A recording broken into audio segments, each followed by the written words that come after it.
So,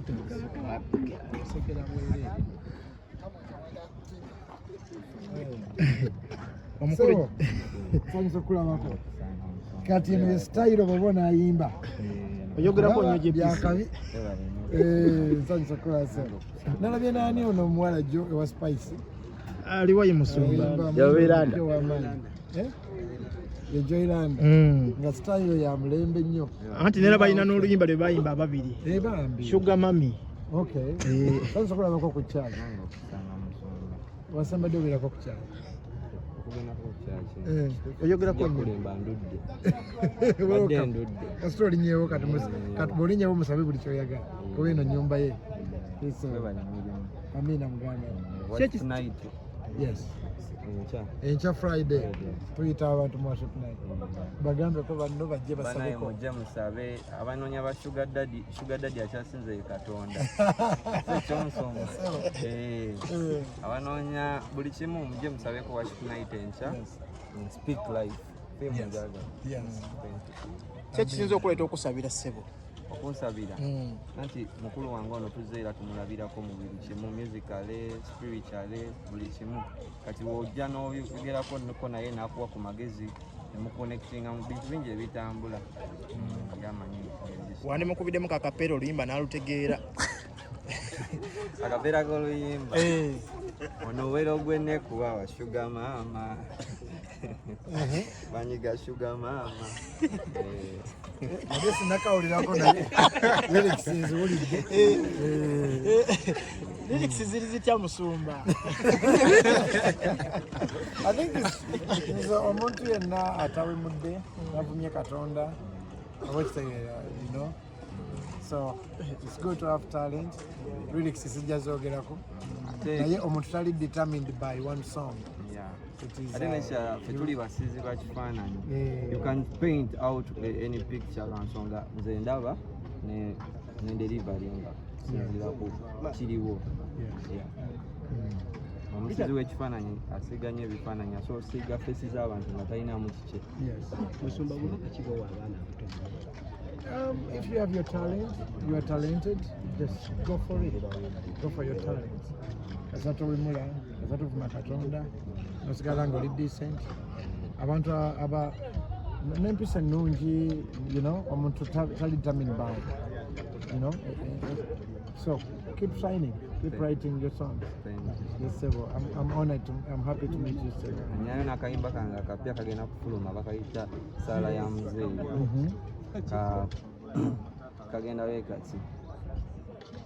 Eno yesala kufunanga mzee achasa mutere wembela zifunenga mzee achasa kali all about working hard kufunanga mzade wachali mulamu.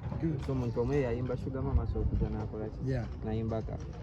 Era keep writing inspiring songs.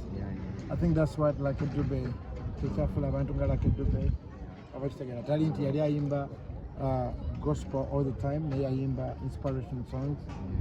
Bantu nga Eli Wamala Sembere Ndabengono, that was a love song naye ngata obakitegera. So I encourage you waliwo generation erowooza nti okwemula n'okubeera baluga kwe kuba wakabiri.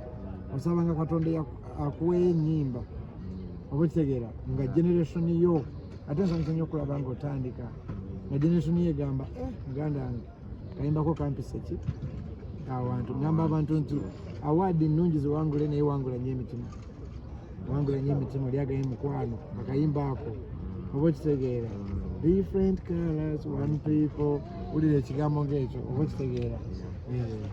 Nekirala thank you so much kubanga okukkiriza omuntu kubanga we grow through mistakes. Nze nsiba nkigamba bakwano wange tukulira mu nsobi era nange njagala koleko ku nsobi era mu mwaka kayimba kange kalaga kole ku nsobi nga mama nga ndaba nziveemu ngende we batyo like nga Musumba oyo mutunzi Owayo otungirayo di Musumba ki empale ngea eyo gyo ngena mutungirayo kijowolo kiraka ze ziriko Musumba gyegombye naye omubbi bwaggoba nomala ogwamba okola ojja muzi gyenooza tugaba nyakulaba munaye kyeka ngo tekimanya muzire era oyiye engeri gyoddukamu n'empala eyo oyiye engeri gyogifunyafunyamu nodduka nayo but it's najjo nalayo omuyimbi oyo that's cool nga it's a new generation ye yamutungira oyo nno gwe yazitunga mbadde nga ntungira abayimbi ab'enjawulo ngakolera kanotandika okuyimba kale muzikirize ssebo muziruke naye nsanyuse nnyo muganda muteekeko ku mikono ayi mukama nsabira muto wange yebali birungi bimukoledde mwana muto ffenna tubana kirooto abalala balowooza nti amanyi gaabwe gajja bayamba abala bagenda mu masavu ne bamaliza nga bejjusa naye muto wange musabira mu linnya lya Yesu Kristo yafa n'azuukira kusooka okulokoka n'okumanya amazima bayibuli ega nti mulokoke mudde gyali ekkubo ery'okukyakiremu okubula ofunangayo akadde n'ogenda mu kanisa osabira nebirooto byo ne talenti byo byobirolaba omukisa kuba ndishuwa abavubuka bangi abato abaana abali talented nga n'akakisa kano okufuna okuyimba oluyimba lumba mumanye nga kigaanye kale nsabira mukama akugjeyo akugireyo ddala obeere mwana mulungi obeere wa mukisa eri ekiggwanga obeere ne bafaani engeri olimu okubeera bano bayimba katono ne babira ndabireko ennimba ennungi ezinspiring young generation n'enzimusinza nayo kennyini nayo nandisabye mu linnya Yesu Kristo mukama waffe kujja kunsalako yeetaaga tteke mukayimba kakani wagamba amu beetaaga muteke mukayimba kakani wagamba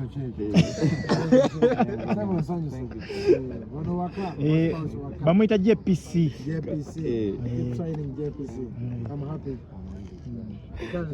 owaye JPC sala y'omusumba giwulidde sala yo ebadde nnungi emizimu giwulidde gidduka emizimu siyinamu nagumu naye era esala eyongeredde ddala kuggulawo era emikisa nga ogiraba era kuva nalwaleero kusimbula busimbuzi lwaki obadde tosaba mbadde nsaba naye kale genda mu kyaki n'okusaba byanjawulo sigenda nnyo mu kyaki naye nga nsaba ndi musajja mukkiriza nzikiririza mu Katonda nzikiririza mu Katonda that's why nti nsobola okusaba bwonna bwonna wembaera ndi naye mba nfunyemu kizibu nsobola okukakkana wansi nengamba mukama segi olumu nsobola olwawo genda mu kyaki naye ngaera nsaba akusabidde n'agamba tobanga bano abayimbi abayimba akayimba akamu ate nga bawewa genda kyusa kubalisuga mama asigwa Katonda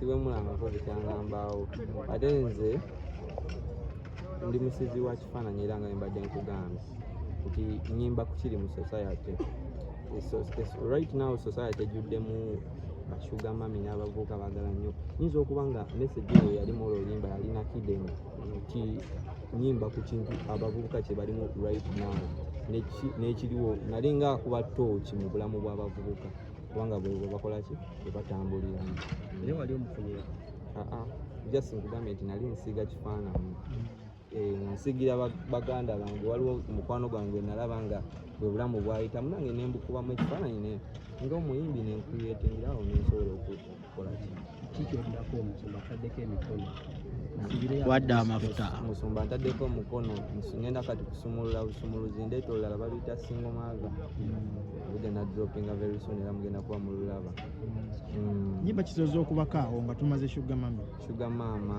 badde n'ennyimba nga missionary waliwo oluyimba nga Rise Again